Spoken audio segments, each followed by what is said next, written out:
সবাইকে আসসালামু আলাইকুম। কেমন আছেন সবাই? আমি ঢাকা থেকে হোসনে আরা বলছি। চলে আসলাম সকাল সকাল একটা ব্লগ ভিডিও নিয়ে। আশা করছি ভিডিওটি সম্পূর্ণ দেখলে আপনাদের কাছে ভালো লাগবে। তো আজকে সকালে চিতই পিঠা বানিয়েছিলাম নাস্তা।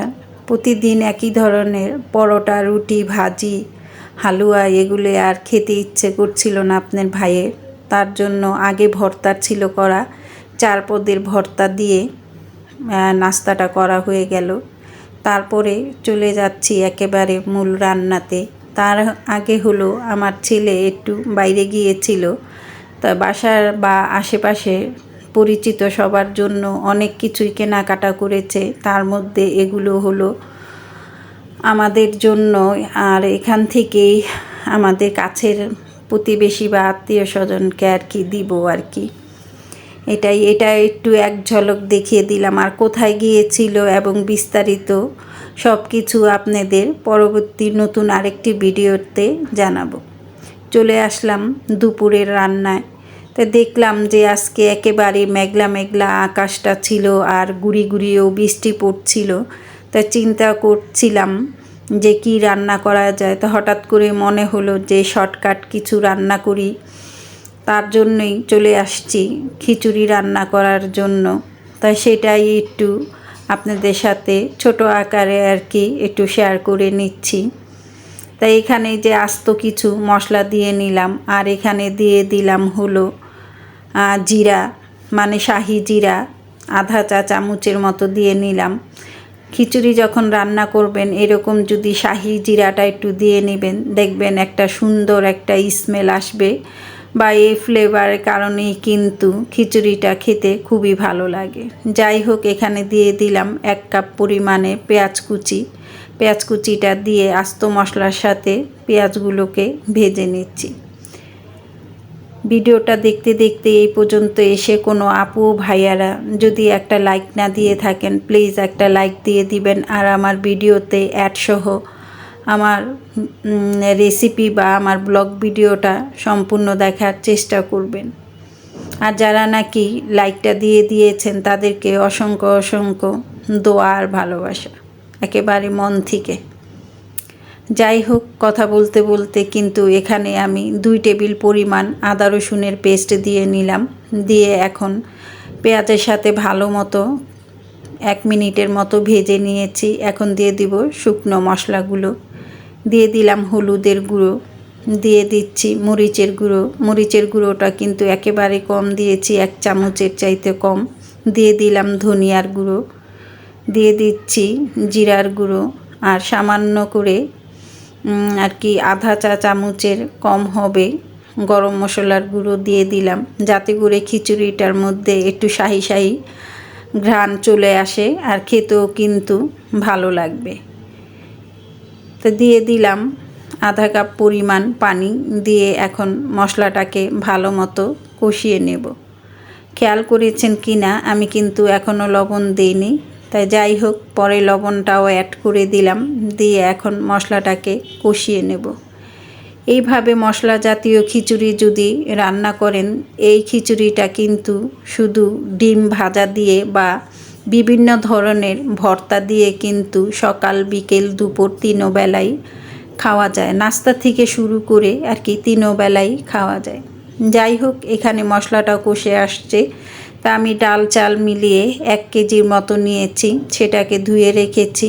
আর এখন সেই ভাজা মশলার মধ্যে দিয়ে দিলাম চাল আর ডালগুলো, দিয়ে এখন ভালো করে নেড়ে চেড়ে মিক্স করে নিচ্ছি। একেবারে ভালো মতো মিক্স করে নিতে হবে, আর একটু ভেজে নিতে হবে কিছুক্ষণ সময় ধরে। আর চুলার আঁচটা কিন্তু এই পর্যায়ে মিডিয়াম রেখেই এই কাজটা করতে হবে, বেশি বাড়িয়ে দেওয়া যাবে না, তাহলে কিন্তু তলানিতে লেগে যাবে। যাই হোক, একেবারে ভাজা হয়ে গিয়েছে। এই পর্যায়ে এখন আমি এখানে ফুটনো পানি দিয়ে দিচ্ছি। যেহেতু আমার চাল ডাল 1 কেজির মতো, তাই আমি আমার পানির পরিমাণটা আমি বুঝিয়ে দিচ্ছি, কেননা আমি অনেক বছর ধরেই রান্না বান্না করি, আর এই রান্নাতে আমার অনেক অভিজ্ঞতা আছে। তার জন্য পানির পরিমাণটা আমি আর কি আন্দাজ করে দিয়ে দিলাম। আপনারা চাল ডাল যদি 2 পট হয় তাহলে পানি দিবেন 4 পট। এটা হয়তো এখন আর অবুঝের কেউ নেই, এই মাপের ব্যাপারটা কিন্তু সবাই কম বেশি জানেন। যাই হোক, যখন নাকি একেবারে বলক চলে আসছে, তারপরে আমি আবারও ঢাকনা খুলে একটু নেড়ে চেড়ে, এই যে থক থক যখন একটা ভাব চলে আসছে, তখন আবারও আমি একটু নেড়ে চেড়ে এখন আমি ঢাকনা দিয়ে ঢেকে চুলার আঁচটা একেবারে মৃদু করে 20 মিনিট পর চলে আসছি।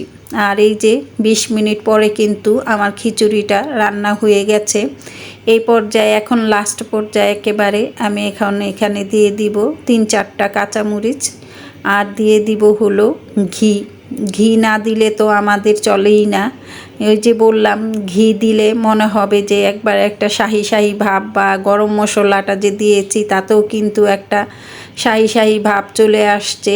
আর এই খিচুড়িটা দিয়ে কিন্তু আর কি যে কোনো আপনি তরকারি দিয়ে ভর্তা দিয়ে খেতে পারেন, কোনো অসুবিধা নেই। খেতেও কিন্তু অনেক সুস্বাদু এবং মজা হয়েছে। একবারে লাস্ট পর্যায়ে একটু ডেকোরেশন করার জন্য দিয়ে দিলাম পেঁয়াজের বেরেস্তা। এটা না থাকলে না দিলেও চলবে। যাই হোক, হয়ে গেল আমার ভুনা খিচুড়ি। এখন ঢাকনা দিয়ে ঢেকে আমি সাইড করে রেখে দিয়ে এখন এই চুলাতেই আবার আমি বসিয়ে দেব গুর্দা রান্না করব। আমি কিন্তু এখানে গরুর মাংস নিচ্ছি না, আমি গুর্দা ছিল তাই সেই গুর্দাটাই নামিয়ে নিয়েছি, ওটাকে কেটে ধুয়ে সাইড করে রেখে দিয়েছি। এখন গুর্দা রান্নার পালা, তাই সেটাও আপনাদের ডিটেলস দেখাচ্ছি না। তাই এখানে যে আস্ত মশলা দিয়ে তারপরে পেঁয়াজ কুচি, এখানেও কিন্তু আমি 1 কাপের বেশি হবে পেঁয়াজ কুচি দিয়ে নিলাম। দিয়ে পেঁয়াজটাকে হালকা ভেজে নিয়েছি, আর কি কালারটা চেঞ্জ হয়েছে আর একটু নরম হয়ে আসছে। ওই পর্যায়ে এখানে আমি 2 টেবিলের চাইতে একটু বেশি হবে আদা রসুন দিয়ে দিলাম, আর কি 2.5 টেবিল পরিমাণ আদা রসুনের পেস্ট দিয়ে নিলাম। এবারকার আদা রসুনটা পেস্ট করতে গিয়ে একটু বেশি পানি পড়ে গিয়েছে, তার জন্য একটু অল্প দিলেও দেখা যায় যে আর কি বেশি হয়ে গিয়েছে। আসলে কিন্তু তা ঠিক না, ওই যে নরম হয়ে যাওয়ার কারণে, পানিটা বেশি দেওয়ার কারণে আদা রসুনে এরকম বেশি দেখায়। যাই হোক, কথা বলতে বলতে কিন্তু এখানে আমি কিছু পানি দিয়ে দিয়েছি। দিয়ে এখন শুকনো মশলাগুলো দিয়ে দিচ্ছি। একেবারে আমাদের রান্নাঘরে যেই মশলাগুলো থাকে, হলুদের গুঁড়ো, মরিচের গুঁড়ো, ধনিয়ার গুঁড়ো, জিরার গুঁড়ো, গরম মশলার গুঁড়ো, এই সমস্ত মশলা দিয়েই কিন্তু আমি গুর্দাটা রান্না করেছি। তাই এখন আমি লবণ দিয়ে এখন মশলাটাকে আরেকটু পানি দিয়ে আমি ভালো মতো একেবারে ভুনা ভুনা করে কষিয়ে নেব। ভিডিওটা দেখতে দেখতে এই পর্যন্ত এসে কোনো নতুন আপু ভাইয়ারা মনে করছেন যে আমার এই রেসিপিতে আপনাদের কিছু শেখার আছে, বা কোনো শিক্ষণীয় বা কোনো জায়গায় কোনো ভালো লেগে গিয়েছে, তাহলে সাবস্ক্রাইব করে দিবেন এবং পাশে থাকা বেল বাটনটা অন করে দিবেন, যাতে করে নতুন নতুন ব্লগ ভিডিও বা রেসিপি আপনাদের চ্যানেলে চলে যাবে, আর আপনারা যখন খুশি তখন আমার এই ব্লগ ভিডিও বা আমার এই রেসিপিগুলো দেখে নিতে পারেন। যাই হোক, মশলাটা কিন্তু একেবারে কষিয়ে নিয়েছি, তেলটা উপরে উঠে গিয়েছে। আর আমি কিন্তু এখানে ধুয়ে রাখা গুর্দাগুলো দিয়ে দিয়েছি, তার সাথে আমি 2টো আলুও দিয়েছি। তা আলুটা আমি গুর্দোর সাথে একসাথে কেন দিয়েছি সেটাও আপনাদের বলছি। তা এখন আমি এখানে আমার হাতে বানানো কিছু মশলা আছে, জায়ফল, জয়ত্রী, ধনিয়া, জিরা, আর কি এই ধরনের মশলা কিছু আমি গুঁড়ো করে রেখেছিলাম, একেবারে 1 চামচের মতোই ছিল। পুরো বয়মটা ধরে একটু ঝেড়ে পুছে দিয়ে দিলাম, দিয়ে এখন ঢাকনা দিয়ে আবারও রান্না করছি। এই যে দেখুন কতটা পানি উঠে গিয়েছে, তা আমি কিন্তু আর পানি দিব না। হয়তো বা কেউ বলতে পারেন এই পানিতে কিভাবে গরুর গুর্দা সিদ্ধ হবে, তাই এটা টেকনিক হলো আমার কাছে। আমি এখন এটাকে প্রেশার কুকারের মধ্যে দিয়ে দিব, দিয়ে 3টা সিস দিলে হয়ে যাবে আমার গুর্দা রান্না। তাই একেবারেই 3টা সিস দেওয়ার পরেই চলে আসছি, আর হয়ে গেছে একেবারে মাখো মাখো ঝোলেই কিন্তু গুর্দা রান্নাটা। কেমন হলো আমার আজকের এই রেসিপিগুলো কমেন্ট করে জানাবেন। সবাই সুস্থ থাকবেন, ভালো থাকবেন। আল্লাহ হাফেজ।